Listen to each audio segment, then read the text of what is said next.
Hello everyone, I'm Heather.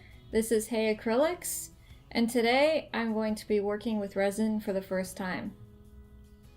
If you're not familiar with resin, it's like a plastic. You get this mixing kit that comes with a hardener and the resin itself, and after you mix these two things together, you can it creates a nice glossy finish, or you can paint with it like I'm going to do.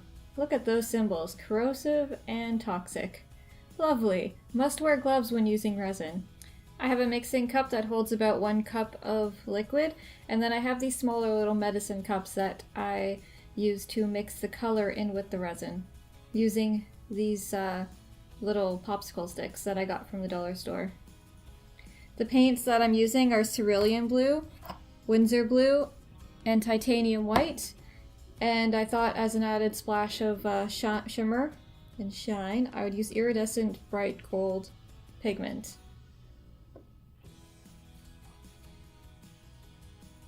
And the heat gun! I can't forget about the heat gun.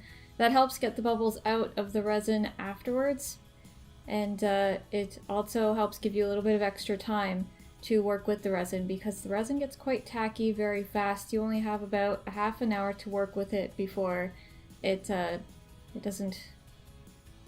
You only have about a half an hour to work with it before it starts to harden.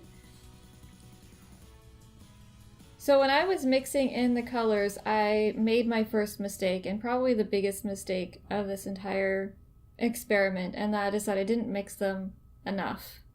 The acrylic paint was it's a little bit more of a hard-bodied paint, and it didn't mix properly.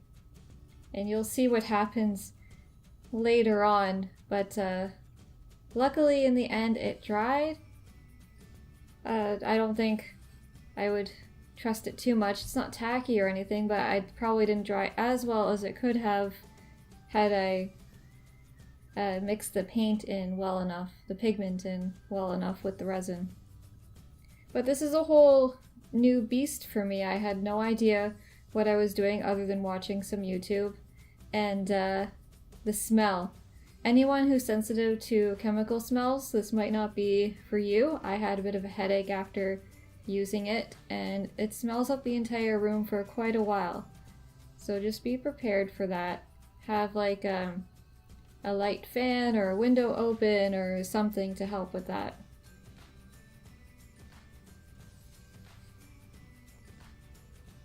I'm not going to speed up the process of layering the colors on at all, because this is such a new thing for me, and I would assume since a lot of my subscribers are more fish enthusiasts than anything else, you might not know about resin, so I didn't want to time-lapse anything.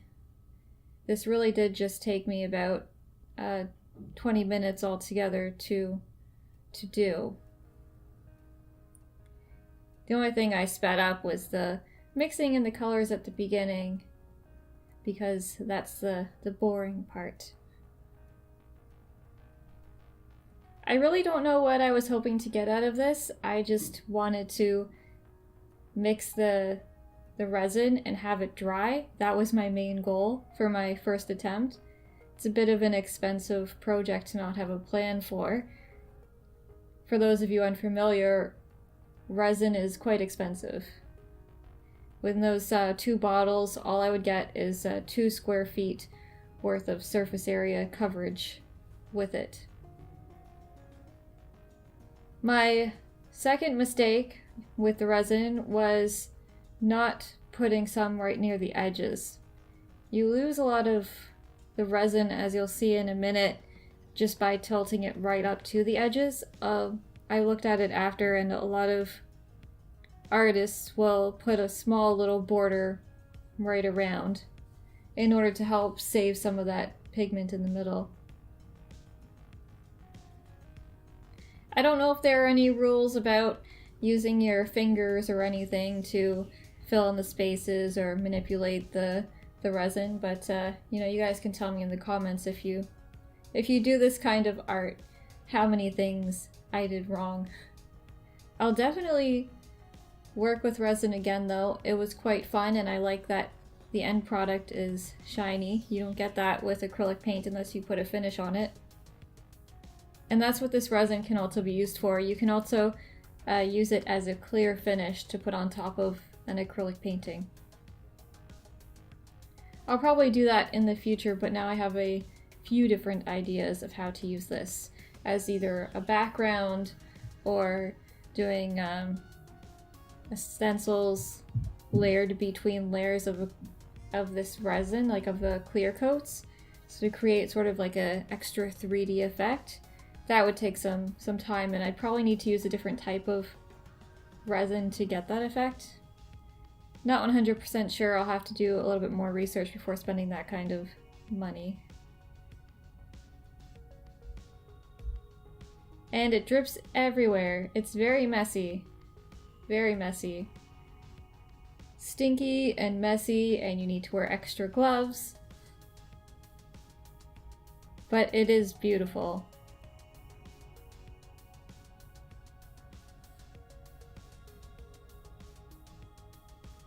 It's a very nice medium to work with, but I have to admit I've had all the stuff to do this for a couple weeks now, and I've been terrified to do it. Partially because the bottles have the corrosive and poison symbols on them, and I was worried about getting it on my skin, and what if the animals got into it? And because it takes so long to dry, you really need to have it in a dust-free area. I have a cat and a dog, and I don't think any part of my apartment is dust or fur or hair free, no matter how much I clean it. Those of you with cats and dogs, I'm sure you can relate. You clean one spot and then, you know, the fur just accumulates there the same day within a few minutes. But I did my best, and that's what you need to do with these things. You just do your best. At this point, it's already starting to get tacky. It's not even moving around as much as it could. And I was getting a little worried I wouldn't get that one corner filled in. I don't know, I get so stressed out working with something that I've never touched before. So you can see now all the little bumps on the painting, or on the resin. And that's all the clumps of paint that didn't mix properly with the resin. At this point, I'm thinking, okay, I'll do this, I'll make the video, and I'll toss it because, ew, there's paint that didn't soak in, that didn't mix in with the resin. How is this going to be any good at all? I should just give up and try again. But then I decided to keep going. I persevered.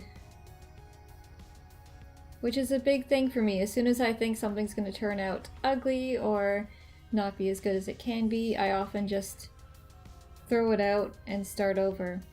Not a very good thing to do in life. It's one of the many things that makes me special.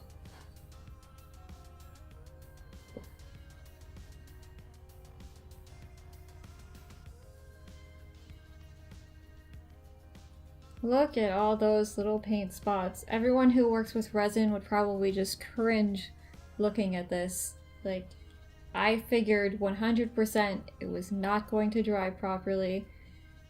And then I took one of those popsicle sticks and I thought, well, I might as well smooth it out. And I started doing this little design that actually probably saved it. If I had just left the lumps there, I don't know what would have happened, but after doing this, it ended up drying properly. I don't know if smoothing it out had anything to do with it drying properly. I just smoothed it out and made this pattern, and then it did. So I'm going to assume that separating a little bit more of the paint from itself helped. But it's all new, so you know, I just have to try more and fail more and succeed more to learn.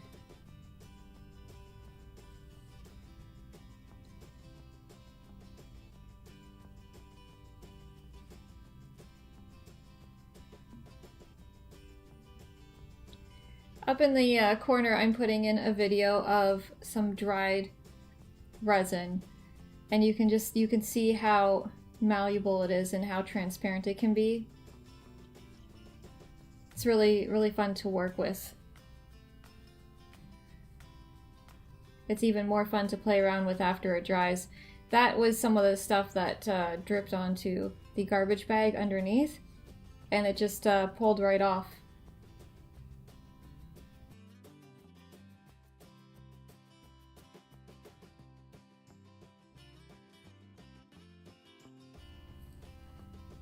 At this point with the painting itself, I'm just using the air gun to make sure that if there are any bubbles that I haven't gotten rid of, that I'll get rid of them now.